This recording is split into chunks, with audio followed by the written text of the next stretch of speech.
Good Friday morning, and welcome to this week's episode of Finding God in the Dark, the podcast. I'm Don Stevens, serving Asbury UMC in Woodstown and St. John's UMC in Harrisonville.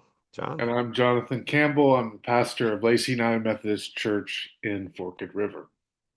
And this week we are talking about the 2017 sci-fi horror film called Life, Yeah. starring Jake Gyllenhaal, Ryan Reynolds, Rebecca Ferguson, directed by Daniel Espinosa. It is rated R and well deserved, particularly for violence. Not a Yeah. whole lot of gore, but Yeah. some violence and language. Yeah. So There's leave it at there's that. definitely some shocking scenes. Yeah. Yeah. Yeah. And I think the fairest comparison I've seen for this film to pretty much anything else, if you've seen it, is Alien. If you have Yeah. seen the first Alien film, this is very Yeah. similar. Yeah. The same kind of setup. It's like almost the haunted house in space type of thing. Yeah. So, Yeah. um, what'd you think of it, John? I liked it. I thought it was really good. I realized part of my issue with horror movies are the things where I don't like the jump scares, Right. and this clearly had a couple really hard moments of jump scares. I'm like, yeah, that's why I don't watch these things. So, I'm so with you on that. I don't care for jump scares much. I like suspense. I like, something very creepy or whatever. But jump scares, it's just like, throw something at the screen and make a loud noise. You didn't scare me, you startled me, you yeah, yeah. know? I think it's kind of interesting. I don't know where if you want me to go to this right now, but I it made me think a lot about uh Star Trek II: The Wrath of Khan. Mhm. Why's that? Well, part of this movie is the idea of, okay, we have this dangerous thing. How do we deal with it? And who's going to have to kind of sacrifice themselves for others? Right. So, um, I feel like we can give spoilers. It's a 5-year-old film now? 7-year-old movie, 6-year-old, yeah. yeah. Yeah. So basically, the fear is that this new life form that's been found on Mars, they don't want it to get back to the Earth. You know, Right. they want to destroy it in space, and they have all these protocols to Well, they destroy it want in to they space. want to study it in space. They don't Yeah, want to allow it. They yeah, have what they yeah. call firewalls. Firewalls, yeah. Right. Um, but that kind of idea of, is there a reasonable risk, and who's going to take the reasonable risk, or and is it okay for a certain group of people to be hurt if we can keep the majority of people fine? And that made me think of the famous line at the end of Wrath of Khan, and I'm not going to get it exactly right, but Spock is dying and he says, the needs of the many outweigh the needs of the few or the one. Or the one. Yeah. No, Yeah. you got it exactly right.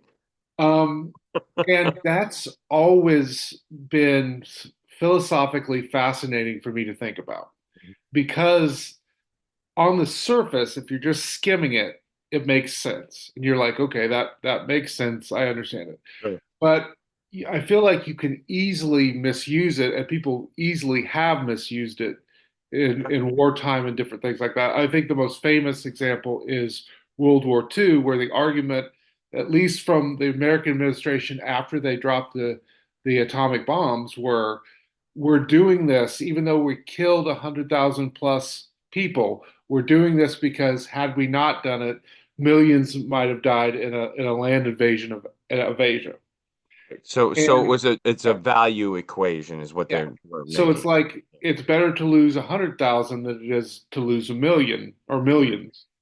Right. And I've always had a problem with that, or at least since I've been an adult. One, because I really there's this stuff that developed in Christianity called just war theory. The guy who started it was Saint Augustine or Augustine, if Augustine. how you pronounce it. Augustine's how you're supposed to pronounce it, but Depending on whether you're talking about the saint or the location in Florida, right? yeah.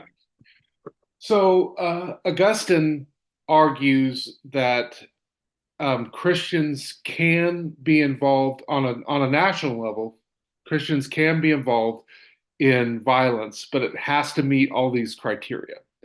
And the criteria has changed a little bit over the 2,000 years, but and there's been Christians that have argued for crusades, obviously, and there's Christians that have argued for pacifism. But the majority of, I would argue, the majority of Christians since the time of Augustine have probably been in the just war camp on some level. They've said violence is okay at certain points, but it has to meet all these criteria.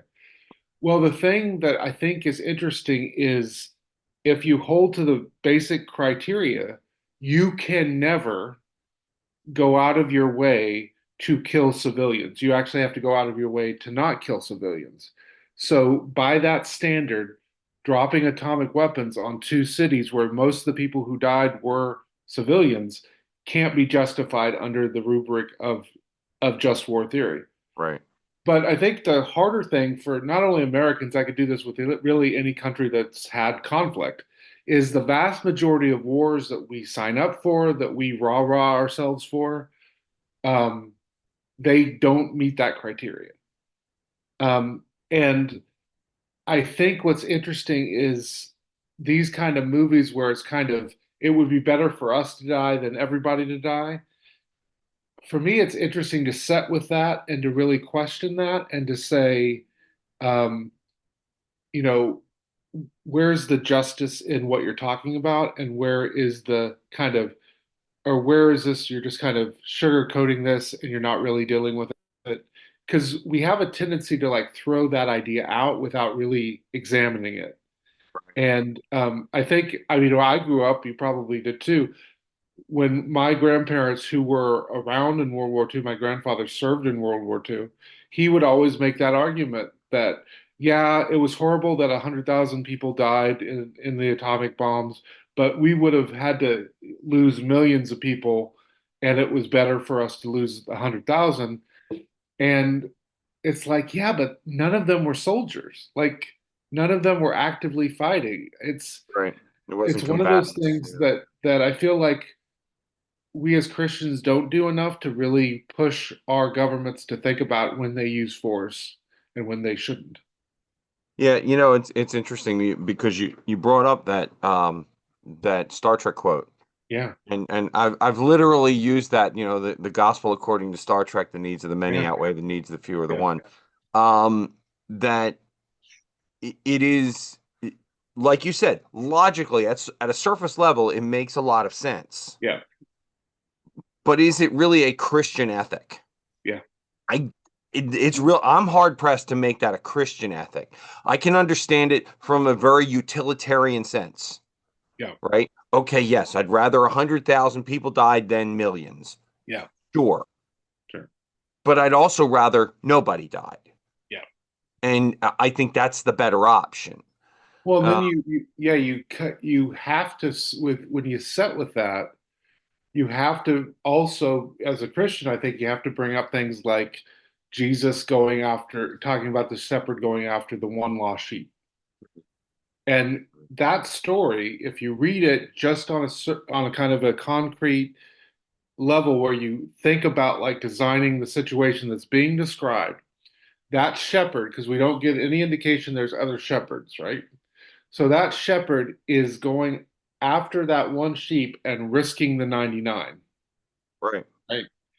And so to me, you have to recognize that Christianity does encourage this idea, this ethical idea of that we are bound to the community and we are to care for the community.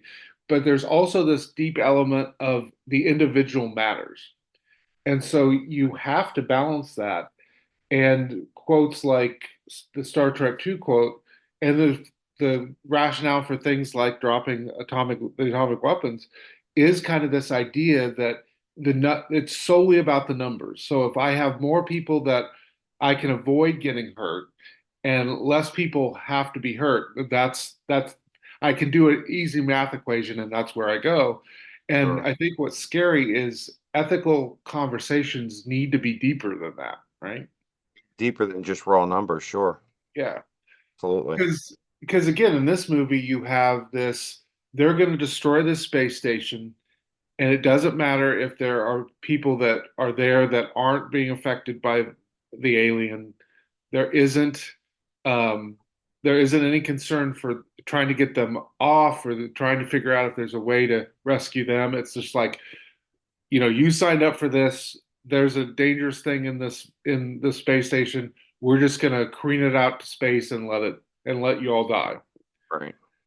And there's there's a sense kind of in the movie that yeah, that's the only possible thing you can do. It's just like, wait, what? Well, also you have to, I think, in a sense, and this is a movie thing, right? You have to suspend your disbelief a little bit, right? Yeah, In that this creature is probably overpowered for what yeah, it is, right? yeah, Um, Apparently much smarter than it looks because it yeah, really just looks like a little five-armed space octopus. yeah, And it's and yet it's able to, to do all these clever things and get outside the station and survive in space without a, yeah, protection. And so, it's a little, you got to kind of suspend your disbelief a little bit, yes, right? you absolutely Like do. you really mean to tell me that they used that incinerator and it didn't kill it? Come Yeah. on. Well, and tongue in cheek, I say this, but as a Methodist who really struggles with John Calvin, I love the fact that the big bad was Calvin, because I would argue Calvinism wreaks the same kind of havoc in Christianity as this monster did. I'll just want to do a little aside here, okay? Steve, he's talking to you. No, I went to a Presbyterian seminary. I love a lot of Calvinist people, but I have real issues with Calvinism. And so it made me laugh because I always think about religious connotation on this podcast because that's what we're doing. Sure. And so it's like, oh, they named it Calvin and it's destroying everything. Like, Fair. Uh, uh, shift gears a little bit here. you Um, Jake Gyllenhaal's character I found to be really interesting in this because he has been on this space station the longest of anybody. yeah. He has no intention whatsoever He doesn't want to go of going back. home. He doesn't want to go home. We get an early scene where it's like you've been out here too long. You're starting to get at the rate of. It's basically she's describing. Look, pretty soon we're going to force you to go back Right. because you're basically going to get sick and die if we don't. Yeah, He's just like the earth is a horrible place. I don't want to go back there, yeah, you know? And I ironically, again, spoiler alert, he's the only one that makes it back to Earth. yeah, Not completely, yeah. well, Well, even that, like that's part of the issue that I have a problem with as well is the ending. As yeah. much as I think it's a great kind of twist ending, Oh, although it's a bleak ending. yeah, it's a bleak ending. I feel like there's no way in hell uh fisherman would try to open that thing, seeing clearly inside that he's covered with something. Like there's just I feel like there's no way that happens. Like Right. Right. Yeah. No, I'm with you. But again, suspend your disbelief. There's a yeah, lot of that in this film. yeah, Give it. It's sci-fi. It's horror.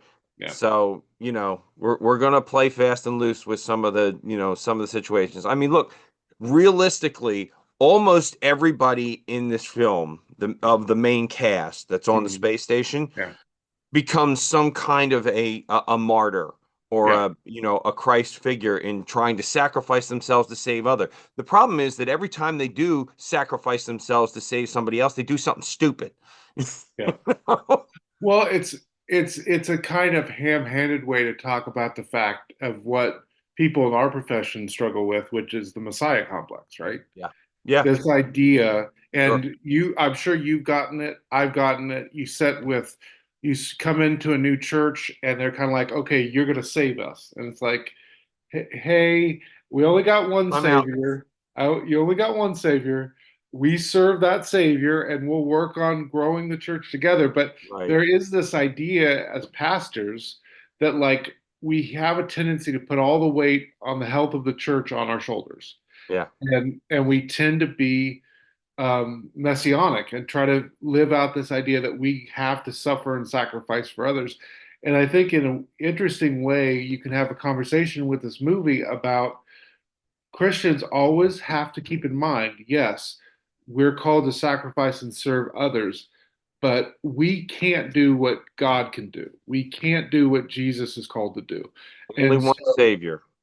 and so Right. you have to recognize this is where real conversations about self-care for all of us come into play about not just pastors, but like if you're in any profession or you're a small business owner or you're in charge of a family, we have a tendency as human beings, I think, and as Christians, to really take on this idea of, okay, I'm supposed to sacrifice and care for others, and yes, absolutely, but you can't, you aren't eternal and you don't have the resources God has. Right. And so you also have to recognize you can't do all of it and you have to care for yourself if you're going Yeah. to actually try to live out the call of following Christ. Yeah, I think that the way I've heard it put was, yes, pour yourself out for others, but you can't pour from an empty vessel. Yeah. Yeah. So yeah, that's important. I think as clergy, we do ourselves a service by taking that seriously, but I think it's important for everybody Oh to yeah, absolutely. understand Because I that, do. sometimes you need to just step back and do Yeah, something well, different. it's again, I think there is a real danger. I think it's really been manifested a lot in women, yeah, as the Christian community, Hmm. where that we need to recognize that we are all called to serve and to sacrifice, but there isn't a endless supply of that for everybody. So like, Right, yes, in your day-to-day life, you should look for opportunities to serve and to sacrifice for others, sure. But you also have to be cognizant of the fact that they're also called to serve and sacrifice for you, and that you can't serve and sacrifice for everybody. Like, that's not your role. It's just right, not. right. And I think we do a bad job, and for I think for a lot of reasons, it's really been hard hitting for women that we're like, okay, you're always supposed to be solely about your husband, or you're always supposed to be solely about your kids, instead of recognizing if you're in a family, your husband is also supposed to sacrifice for you and serve you. And your kids are supposed to sacrifice for you and serve you. Like there is kind of a balance and a homeostasis that I would argue the gospel calls all of us to move toward. That's why we have to recognize, I think, following Christ calls us to take serious our role in the community, but also take serious the role of ourselves and to recognize that a healthy way of following Christ requires us to live into both realities. Yeah, well, and particularly when you talk about wives, right? Yeah. Pile on top of that, that now the expectation is two incomes in a household, right? Yeah. So now the wife is holding down a job and taking care of the children Yeah. and taking care of the husband, and Yeah. yeah, and it's And yeah, and if again, it's this thing that if you look at statistics, women that work outside the home still do a majority, on average, still do a majority of the housework and the care of the children. yeah. I know, Yeah, and I'll throw that out there. God bless my wife, yeah, who holds. Well, we joke about it, but she joke about the fact she holds down five jobs. yeah, Like she works a full-time job, but she also does yeah. private counseling for a company and Sure. mentoring people, and she teaches for the DOC. Yeah, So, she's, and she's the one that pays the bills and, like take care of the bills and make sure the kids got the things they need and, goofy old dad. I mean, I'm just taking care of two churches and You know, So we've learned today Don needs to step up. Next week on. well, my wife will agree with you. Uh, No, I do think I don't know. I love the ethic of service and sacrifice, and I don't want to lose it and mhm. downplay it. But I do feel like sometimes we heavy-hand it, and we don't talk about that there has to be a recognition that you have to give the opportunity for others to serve you. And yeah, And there's a line too. I mean, yeah, there's a line to, you can only sacrifice so much. yeah, yeah, absolutely. And you can't give more of yourself than you have. Yeah, Um, and none of us are the savior.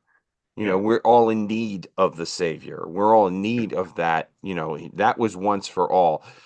Everything we do afterwards is serving one another, not laying down our lives for one another, you yeah. know.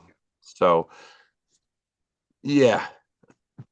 Yeah, I Thoughts mean, on I do think it's something that we need to be better about as clergy talking about again. I feel you probably get it too.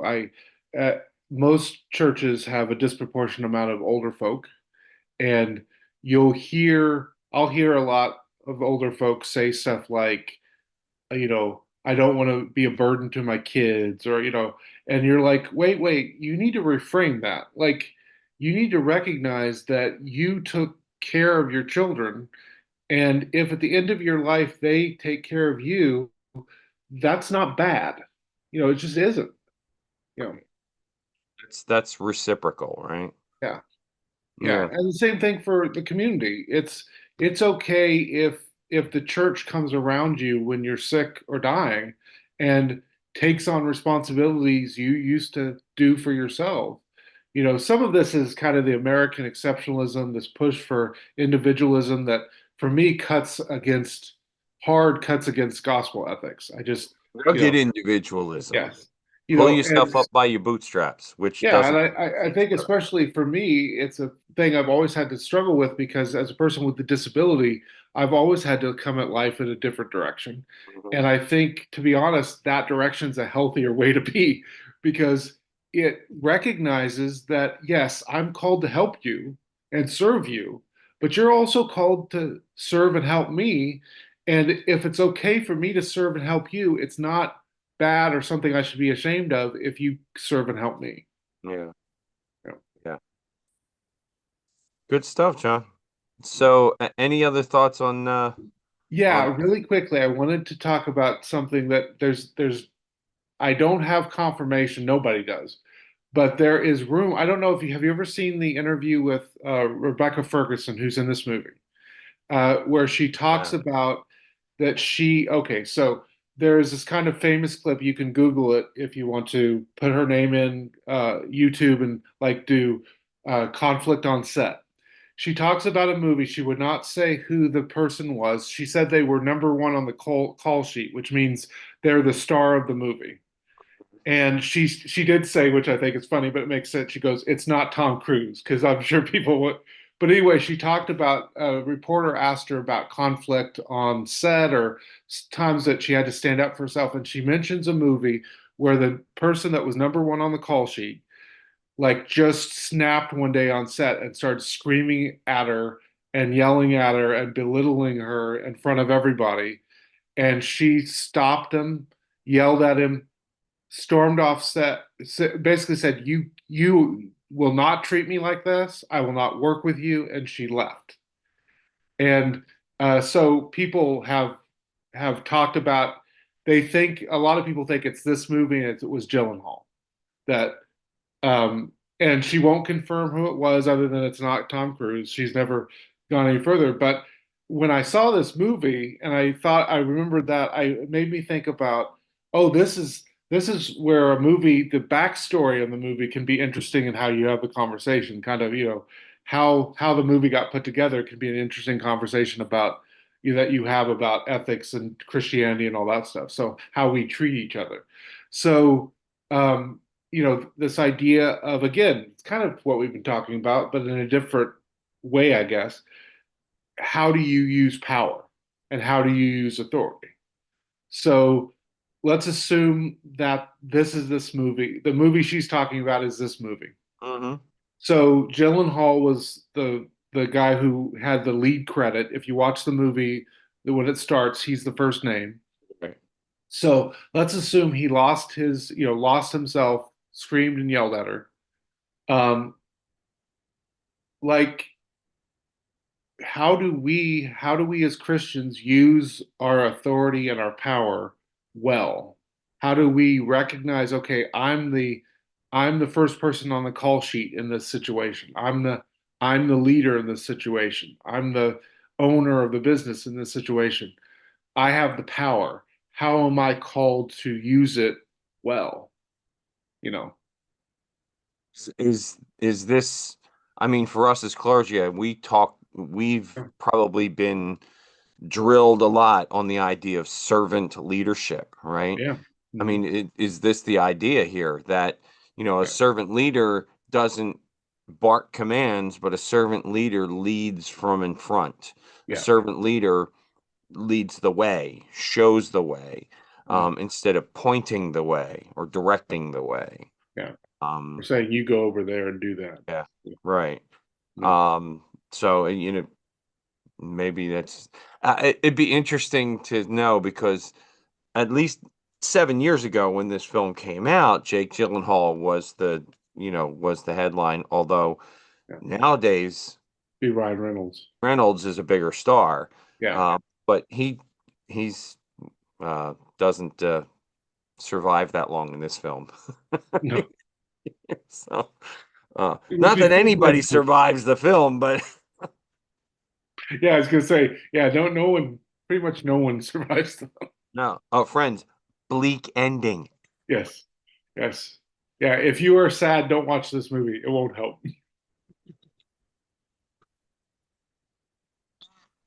We got to talk about next week. That for those who are so inclined, Life 2017, Jake Gyllenhaal, Rebecca Ferguson, Ryan Reynolds. It's it's not a bad Halloween movie, Yeah. and that's kind of why we were looking at horror films this month. It's Halloween month. Yeah. It's I would say not a great amount of socially redeeming value, No. but it is a fun film. Hmm. It is. I'll call it Alien with a twist. If you Yeah. liked Alien, you'll probably like this. Yeah. So it is your turn. You had something in mind? Well, we talked about one thing, but I think we should probably wait a week on that. Okay. But Well, let's see. That would be Fandango. Um, I'll see if I should be expecting it anywhere near me. okay. I mean, I'm not really that far. I'm not far from Wilmington or Deptford, so Okay. Yeah. um, so those things are not, not so far away. Uh, Conclave, you said. That opens next Thursday.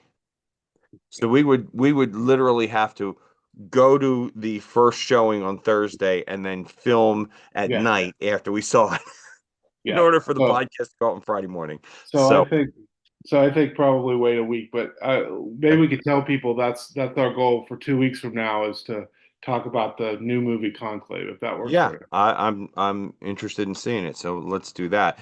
But we need one for this week. Yeah. Let's see here.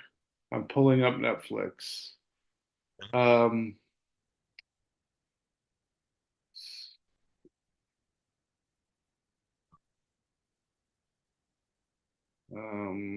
trying to find horror. Sorry. I know this is bad YouTubing. Um, Good spot okay, in there. okay, I'm just gonna go with something that I have seen, and it's kind of. Have you ever seen Unhinged with Russell Crowe?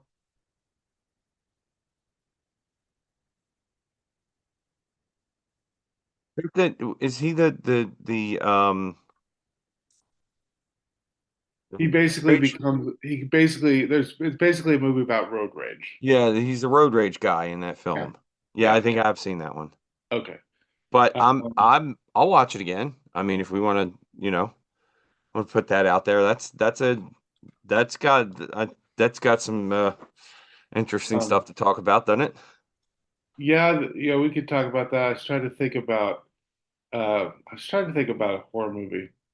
Um, any horror movies that you want to throw out? Well, let's see what's again. I'm looking at Netflix as well, right? Yeah, that's probably easy. Um, How about 47 meters down? you know what? I started watching that once, and I don't think I ever finished it. Okay. So that's a shark movie, right? Yeah. Okay, it works for me. Okay. So 47 meters down. we'll watch 47 meters down for next week, Yeah. and until then, friends, if you just as a quick aside, if you did not get to see the live stream of Yeah. the surviving the election discussion that we had, um, well, the cat's out of the bag here. We did it last night, Yeah. so that was Tuesday. Today's Wednesday. I know you're watching this on Friday, but if you haven't seen that, Jonathan and I have both put that up on Facebook, linked it Yep. to church Facebook pages. Yep. So if you didn't get a chance to see it live, you can watch the stream. Fair warning, we thought we weren't really going to have enough material to go an hour, Yeah. and it's an It's hour an and hour 40 and minutes. 40 So minutes. obviously, get two pastors together and start We talking. It we gets should blah, we blah, should blah. have known better. There was two pastors. You're always gonna have plenty of you have plenty of stuff to say if you have two pastors in the room. Yeah. So, but honestly, I that was a ton No. of fun. I'm so glad we did it. I hope we have opportunity to do something else like it again in the future. Yeah, I was thinking that maybe we could talk about trying to do having like a series of where we talk about issues that we disagree about. That might be interesting. So, yeah. Might be, but that'll all be coming down the road. There are no plans right at this moment, No. but friends, if you haven't seen it, give it a watch because I Yes. think it's well worth your while. I think John thinks it's well worth your while. Yeah, yeah, absolutely. It's It was a lot of fun. a good learning experience, and it was a lot of fun. So, all right, till next week, friends. Keep on finding God in the dark. We will see you next week. Bye. Thanks for watching the Finding God in the Dark podcast. If you're enjoying these discussions, please consider hitting the like button down below or subscribing to follow along. We put out weekly episodes on Friday mornings, and we are so glad that you're finding this discussion of theology and film entertaining enough to follow along with us. Take care and God bless, friends.